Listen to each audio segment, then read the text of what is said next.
Well, the president, he will have a primetime address next week in what could be his last best chance to get congressional approval for an attack on Syria. And Andrew, a lot of this information is coming in, but it's obvious next week we're going to learn one way or the other how this whole thing's going down. Well, at least we will in terms of Congress, Rich, and it's looking less and less likely tonight anyway that the president's going to get that okay from Congress. And if he doesn't, nobody really seems to know what's going to happen after that. President Obama insists the U.S. must take military action in Syria. But today he acknowledged he may come up short with his sales pitch. And it's conceivable that at the end of the day, I don't persuade a majority of the American people that it's the right thing to do. For days, his administration has been lobbying hard to get Congress to authorize a military strike against Syria. And the president says he knows this may be a difficult vote for lawmakers. Ultimately, you listen to your constituents, but you've also got to make some decisions about what you believe is right for America.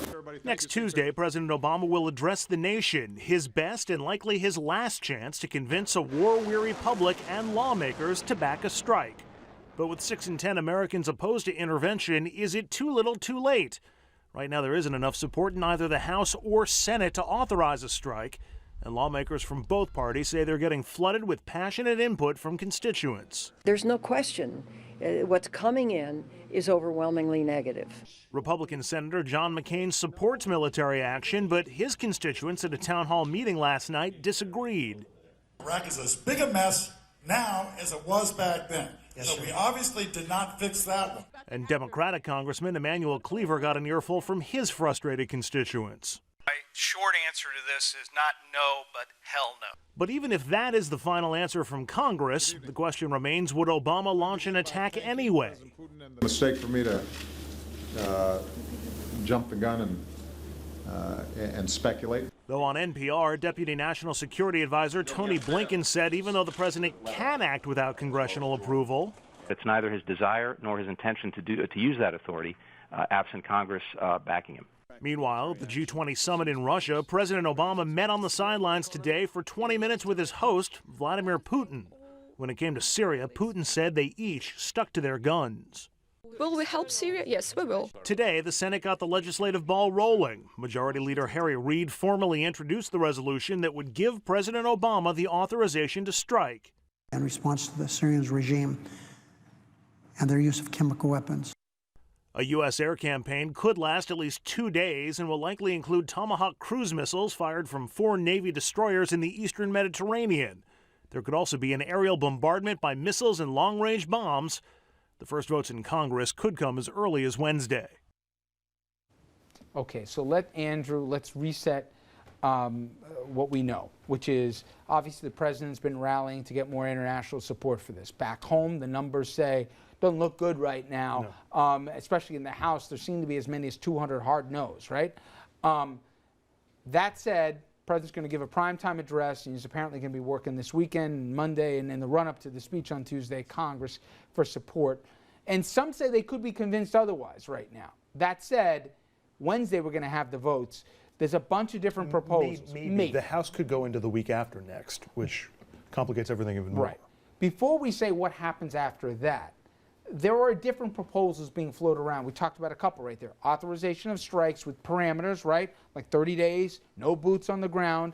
Then there's others. We talked about having basically, create air support here so that no one's going to be able to be having Syrian jets taking out the rebels that way. And the last one we didn't talk about was you got Manchin on the Democratic side and Republican floating other ideas or getting some, I guess, momentum on the Hill. The Republicans' Heidi Heitkamp of North Dakota, they're actually, this is an interesting out for both sides if you think about it. Their proposal would basically give an ultimatum to Syria that says you have to sign the Chemical Weapons Convention, which they are not a signatory to, within 45 days or else we open up the can of whatever it is we're going to open up on them.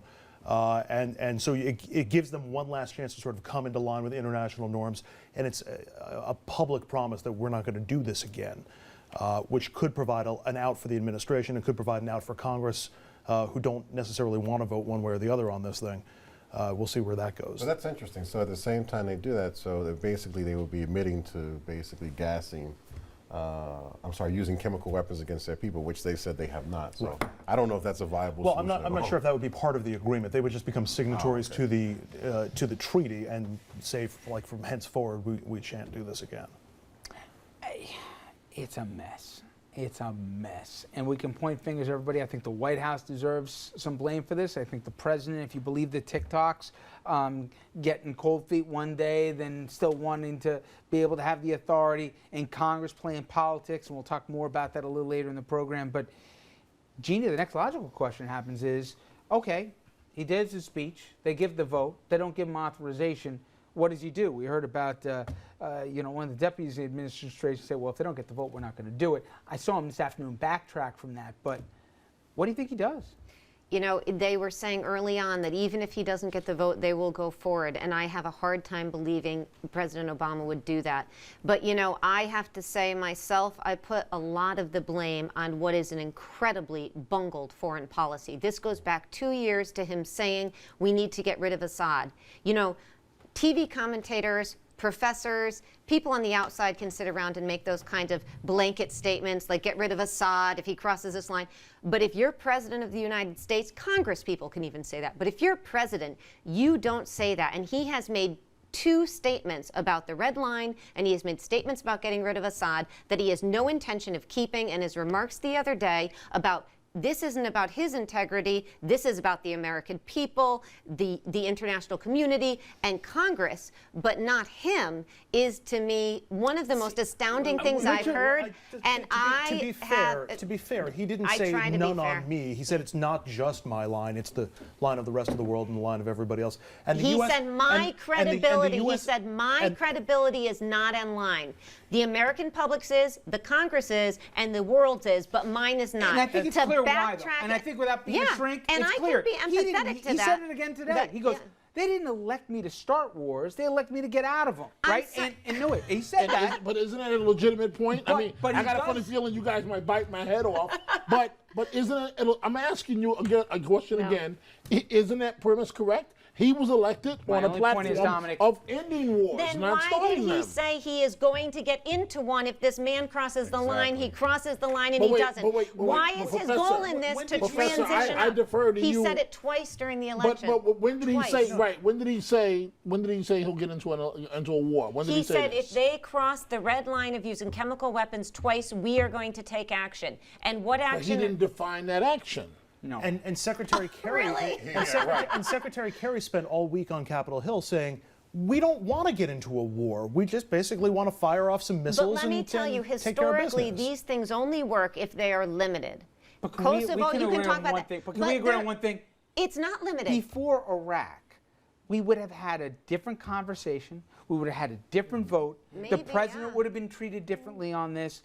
The fog of Iraq. And secondly, beyond that, I talked to lawmakers on Democrats, Republicans. Nobody can seem to agree what our lines are, what our aims are, and what the consequences could be. I've never seen a more muddled thing. I mean, I've had Congressman Meeks on from the Democrats. I've talked to Republican lawmakers. They can't even themselves agree where their lines are. And now the president's trying to. This thing is just completely, as I think is fairly said, a mess. We got to decide something sooner or later. We can't keep dragging this thing out. And more importantly, our goals are really problematic. Their goal is not just to degrade the use of chemical weapons, it's to transition Assad out. No, but that is what Kerry said. That is what Obama said. I will not buy that. Time out, Chidi. They don't want regime change. But they don't want regime change. Are you kidding? No. That's what they actually said.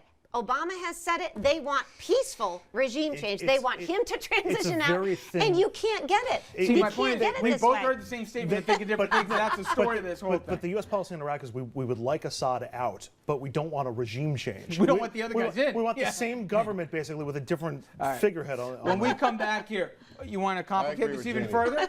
Voices that we didn't hear for the last 8 years, well, they're starting to talk again. The neocons are making themselves loud and clear on Syria. And does the President Bush that is, deserve some of the blame here? Because they're saying if he was around, this thing would be better, believe it or not, for the problems that this president's facing right now. Stay with us.